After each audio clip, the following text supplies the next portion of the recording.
Welcome to Behind the Business, the podcast where we cut through the noise and get real about running a profitable business. I'm Pamela Hilton, CPA, with over 30 years in accounting, tax, payroll, and business advisory services. Each week, I will share stories from the field, answering real questions from business owners, and give you the straight talk you need to grow and protect your business. No fluff, no hype, just practical advice that works in the real world. So, let's get to it. Welcome back to Behind the Business. Today's episode is all about not needing more advice, but taking and listening to the right advice. Most business owners aren't failing because they lack advice. I think most of us can agree that we get far too much advice online. They're failing because they ignore the advice that they really don't want to hear, the uncomfortable advice. They hire professionals, they hire coaches, they scroll endlessly on social media and on TikTok, but they only take the advice that feels comfortable. I'm Pamela Hilton, CPA and business advisor, and today I'm going over a topic that lots of business owners don't want to hear. And it's a pattern that's slowly killing the small business. So let's get into it. Why do business owners only selectively listen to the advice they want to hear? How it's costing them money, growth, time, and it's creating anxiety, overwhelm, and stress, and what needs to change if you want to see some results in your business.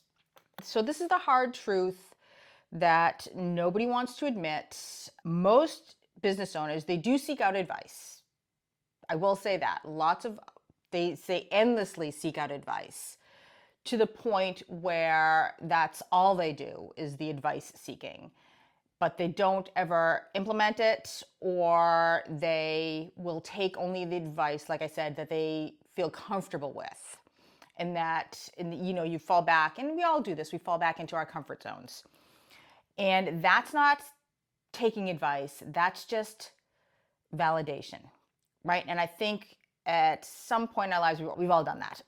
So if you only accept advice that you already agree with, that's really not advice at all.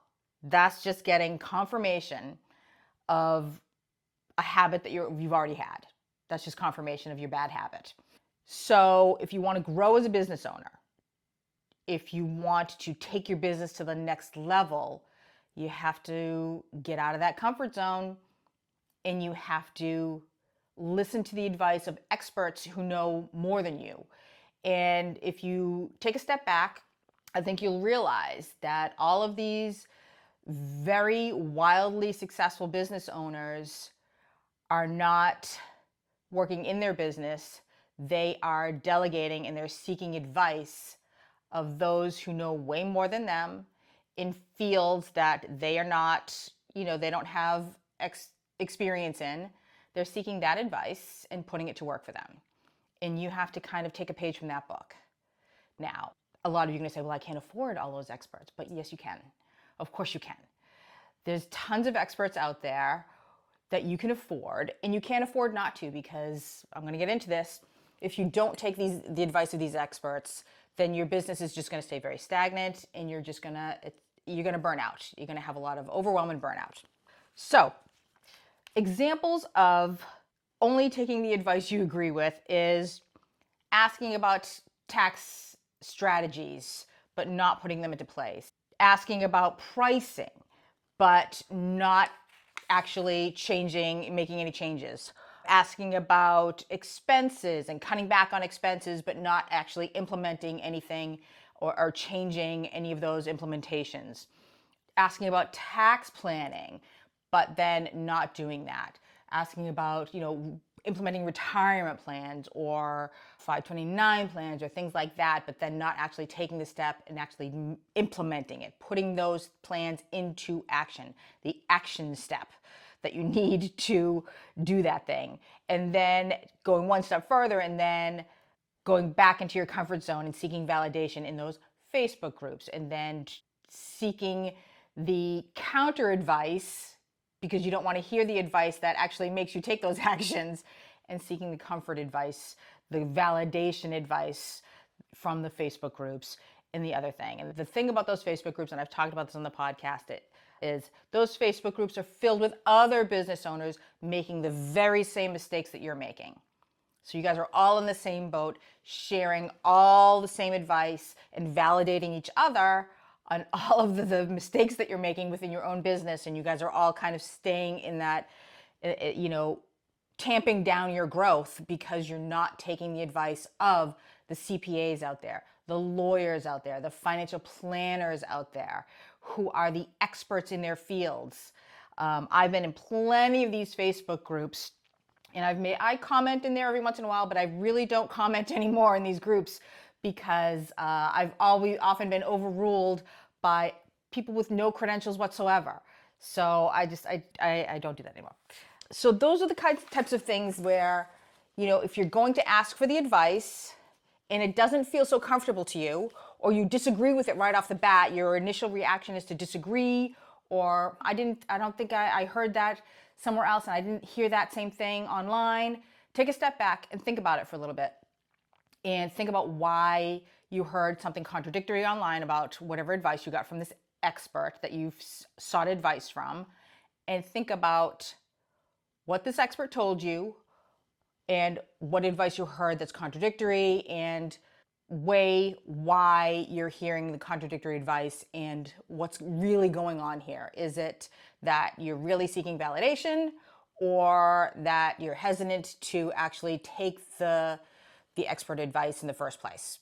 So why do business owners do this? There's lots of the reasons why. Some of it's ego. Some of it is most of us start out as solopreneurs and we have this control. This is our baby. This is our business. Nobody knows it better than we know it. We've built it from scratch. You're crazy. You don't know all the nuances of my little business. But, and we've always done it this way, and you don't understand my system. But we do. All of us experts, we've seen it all. I've been doing this 33 decades. Most of these experts my age, we've seen it all. We can give you advice on all different scenarios. And again, it's the comfort. It's that comfort zone. It requires you to kind of rewire your brain a little bit and accept advice from others. Short-term thinking, a lot of us, again, as solopreneurs, when you're first starting out, you're always in this reactionary, fix the problem habit kind of mode when you are first starting out, and we stay that way.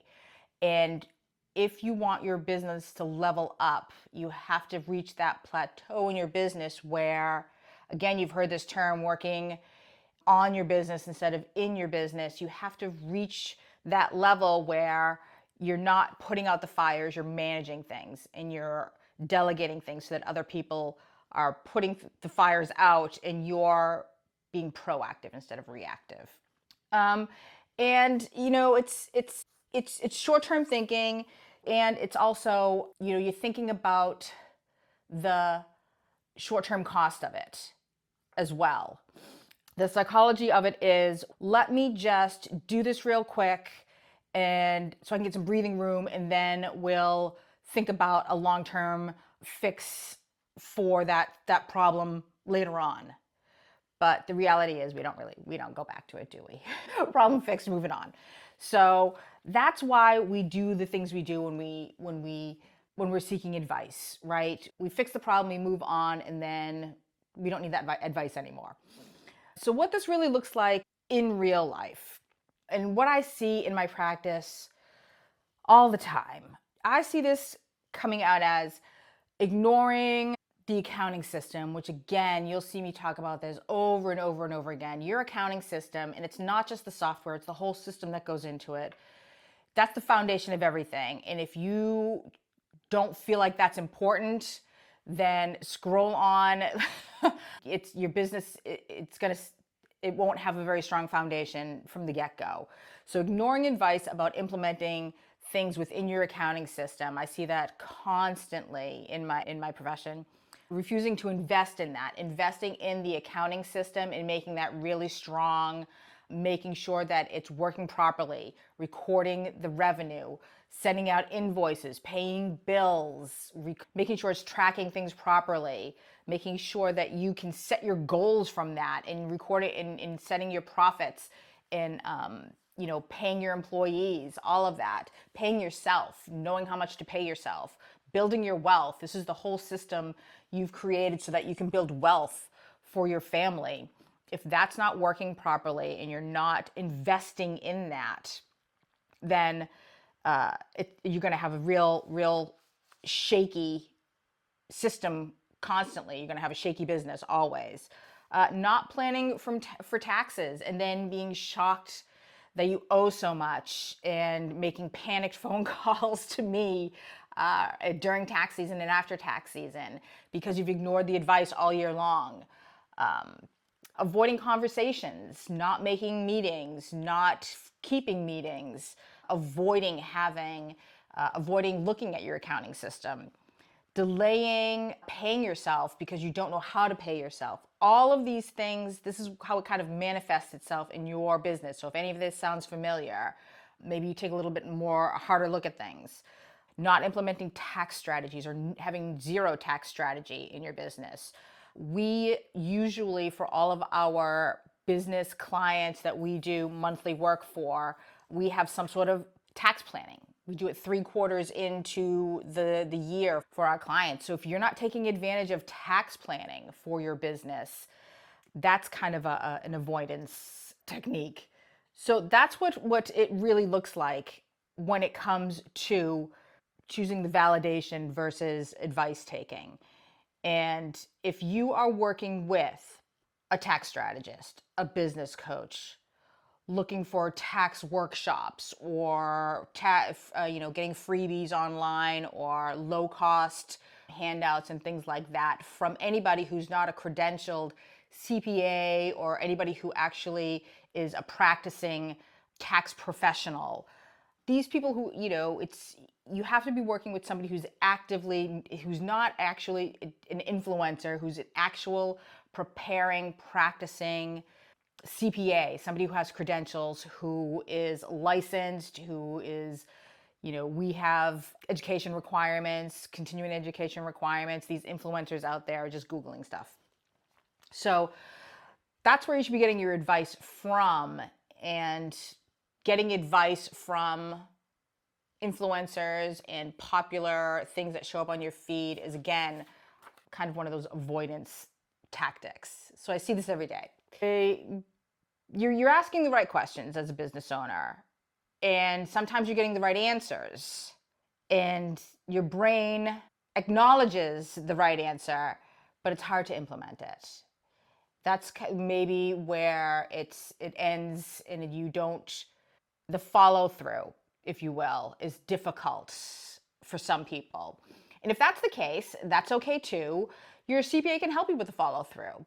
If the follow through is difficult, there's plenty of ways for us to help you with the follow through. If tax planning is a problem, let us know. We send reminders out. We can just do the tax planning for you. If you just sign up and we do it for you. Everything we do on our end at our firm is automated. So if there's a service that you want us to do for you, we do it for you, and it's automated, and we have pre-made packages, and it's all done for you. So what's the real cost of the avoidance, the selective listening, and just the validation kind of thinking? You're going to have a business that plateaus profit-wise. It's not going to grow because you are only one person. You can only put so many hours into the day. You only have so much energy to put into your business. You're gonna lose profits after a while because it's not gonna be very profitable, because costs are gonna rise. You can only make so much revenue, and as costs rise, your profits are gonna decrease. You will have cash flow issues. It's hard when you don't know how to pay yourself to bring the wealth and the profit that you're making from your business to your personal checking account if you're not building that wealth and your cash flow if you're having cash flow issues. Tax penalties are a big one. Paying too much in tax is another really big one. And then burnout. Stress and burnout is huge. I see this all the time. Very frustrated clients. And again, lots of frustration during tax season, post-tax season, and frustration with themselves because, again, another year went by. They didn't do the things they were supposed to do, because you get caught up in your business. You're a business owner. You're getting caught up on the things because that's what we do. And, and that's why we do what we do, because we try to take that load off of our clients with the packages that we offer so that you don't have to do it all. So this doesn't just, all of these things, it doesn't slow your business down. It just kind of sucks the energy right out of the business, and then the joy is gone. So you're not necessarily having a revenue problem. You don't have a tax problem necessarily. It's the decision problem to seek out the advice, to take the advice, to follow through on the advice. Okay? So the difference between advice that feels good versus advice that works for you personally, for your business, what does that look like? Advice that feels good. Oh, that looks great. You're killing it. Great job. That'll work for now. Or, hey, you have to raise your prices. Your prices are not, there's not enough margin here between what you're charging and how much it costs to make your product. You are running too many personal expenses through your business. You have to change those subscriptions to your personal checking account. You cannot write that off. You can't be writing off all of those things. You have to change your withholdings. Your withholdings are not sufficient for your tax situation. You cannot pay yourself that way. You have to pay yourself through W-2. You have to set goals for next year. These are the goals you should be setting for the following year. You have to make appointments with me. You have to make monthly appointments so that we can stay on top of these things. And you have to look at your numbers. Can you log into your Xero at least on a monthly basis and take a look? I can set your dashboard up, and I can pin the balance sheets and profit and loss statements that you want to look at right at the top of your reports menu. So those are the kinds of things that you need to hear. So you can see the difference in those kind of advice. They're very specific. That's very specific advice that I give clients. Okay. So the advice that will grow your business is usually the advice that's not so pleasant on the ears and that you resist. And it's often the advice that you need to write down, because you don't retain it, right? So what do you need to change? So, and this, you might need to change your algorithm, because your algorithm, it's trained, right, on what you continue to look for. So stop looking for the easy answers. Stop looking in the Facebook groups amongst your peers who are all in the same boat as you are and all are doing making the same mistakes you're making. Work with trusted advisors. Seek out advisors with credentials, with years of experience, who have a reputation in your community. We've talked about this on my podcast before. Who have a reputation in your community. Talk to networking groups, local in-person networking groups, people who have a reputation, who have a very loyal following, not online, because the online following is because they give advice that people want to hear, not the advice that people need to hear. That's the difference between a loyal online following and a loyal in-person, in-office clientele, okay? So find trusted, expert advisors in real life. Be willing to be a little uncomfortable. Like I said before, if some advice that you're hearing is contradictory to what you're hearing online, ask yourself why. Don't just discount it right off the bat, okay? Because let me tell you something, Google can be wrong, your ChatGPT can be wrong, and those influencers are often wrong. And take action, okay? Write it down, have an action plan. If you are terrible with follow through, ask your CPA, ask your financial planner, can you just give me a three-step, not 5-step, not 10-step, give me a 3-step action plan. I will gladly do that for my clients. Hey, this is what you need, bullet points, boom, boom, boom. When I give clients instructions, I do it in bullet point email format. So let me leave you with this little piece of advice. The most successful business owners out there, they're not the smartest ones, they're not the most educated ones. They're the ones who take action from the right advice. They seek out experts, they seek out the experienced advisors, and then they take action. Okay? So, when it comes to your business, ask yourself this. What advice are you ignoring right now? What piece of advice have you heard recently that you've ignored? What have you been told to fix from an advisor or an expert that you haven't? And what are you avoiding because it makes you feel uncomfortable? Okay, so if any of this hit home with you, please share and subscribe. If you know another business owner out there who can benefit from some of this advice, share this podcast with them and ask them to subscribe it as well. Hope some of this helps. And I'll see you on the next episode of Behind the Business. Thanks for listening to Behind the Business. If you found this episode helpful, please share it with another business owner who could use some real world advice. For free resources, tools, and to submit your own business questions, head on over to my website, PamelaHiltonCPA.com. Until next time, keep building smart and keep looking behind the business.